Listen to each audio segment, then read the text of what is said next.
Hey guys, Melinda Haynes, license number 102308. So what's your score?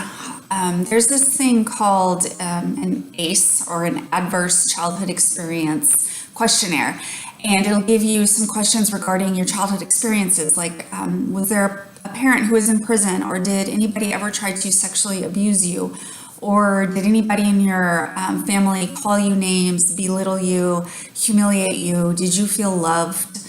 Did you feel cared for? Was there enough food in your home? Things like that. So anyways, they're grouped into 10 questions, and the number will indicate your risk factor related to some social, emotional, relational, and medical, like physical symptomology and well-being, one versus the other. And I just wanted to throw it out there that a lot of us have faced some serious childhood problems. A lot of us have high numbers on our ACE or ACE score. And I just wanted to let you know it's okay to reach out. There is help. There is healing. We can't necessarily, completely heal it 100% and be like, oh, I'm perfect, as if nothing ever happened to me, as if I had, this perfectly perfect childhood, because stuff happens in our brain. Okay, so things are like wired into us during our childhood, during our difficult circumstances, but we can learn how to cope better. We can take our pain and turn it into our purpose, to use some cliche that's out there, but it's really true. We can use the pain to help other people, to find our creativity and a passion. If you think about people who have been through some very difficult stuff, like losing a child to drunk driving, and then they create an organization, MAD, different things like that. There's a bunch of examples. Childhood cancer, for example. I know people who have raised a lot of money to help fund research to find a cure. But not that it's that easy. I'm not trying to say like, oh, just go start an organization, go get a nonprofit name and, and tax status and go, do fundraisers and do something. I'm not saying it's that easy, but I'm saying that there is hope, there is healing out there. Just don't wait. For me, for example, I waited, like my number's 6. And I waited for so long really to dive into like true healing. And I could have done it faster instead of running from it, instead of trying to like la la la la la la la, just trying to pretend like, it didn't happen. I would run from it and find myself in like worse situations, because then I'm like, okay, great. Now I'm dealing with this thing that's, in my current life, but then I also still have this, other junk that I'm still trying to deal with. So it kind of compounded the problem. And I know that's true for a lot of people. I'm not unique in that aspect of trying to run from or hide or deny, some kind of childhood yuckiness. So what happens though is that our brains kind of have to adapt to the environment that we're in. So if it's a lot of stress, a lot of chaos, our brain is going to respond. Like warning, there's a bear on the trail, on the forest trail, and we gotta, run away from it, or whatever adaptation that we, get or use, or based on our temperament or whatever. So what could happen is we'll learn how to either cope, like with running and hiding and trying to get away from, or we're going there trying to fix and trying to be like, oh, here, I'm gonna be good enough for you. Let me help you. Let me be the parent. When you're like 6 or something like that.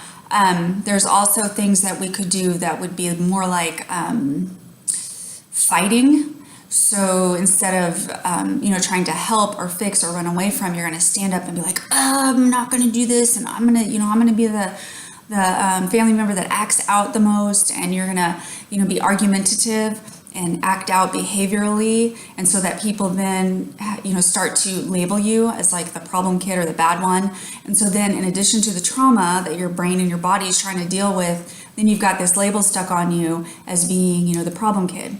So there's all these different ways that we try to adapt, and basically they're survival skills, right? So our bodies and our brains and our psyches try to survive in whatever environment we were born into or placed into because we got moved around or whatever. And we do these survival skills and then we get stuck in them. And so then we take them out into the rest of the world, and we haven't dealt with all the other junk, and we haven't decided like, well, which of these tools in my, toolbox do I need in my future or in my present moment? And so then we use these skills in our relationships, and it's not always effective. But then you also have your other person, your partner, that has their ACE score. They have their set of problems. They have their set of survival skills, in their tools in their toolbox. And y'all are coming together, and me too, coming together, and we're trying to have a relationship using our survival skills from crappy childhood. That's not really effective.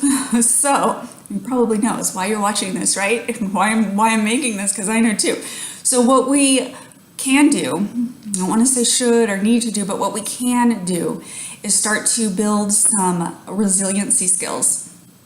Now, resiliency is just like you're gathering some new skills, right? You're learning some new tools. You're learning how to calm yourself down.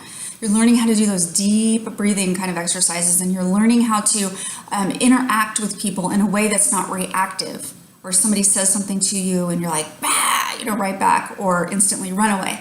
You're learning to say, okay, I'm going to stay here. I'm going to stay in the moment for a sec. I'm going to think about it. I'm going to think before I speak.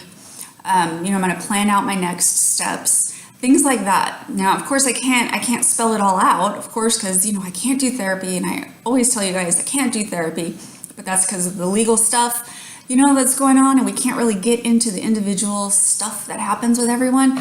But that's what a good therapist is for, to help you work through that stuff and to help you not only just take out the trash, but also to get some new things, new skills, so that you're not just wandering around like, I dumped my trash, but now I feel empty.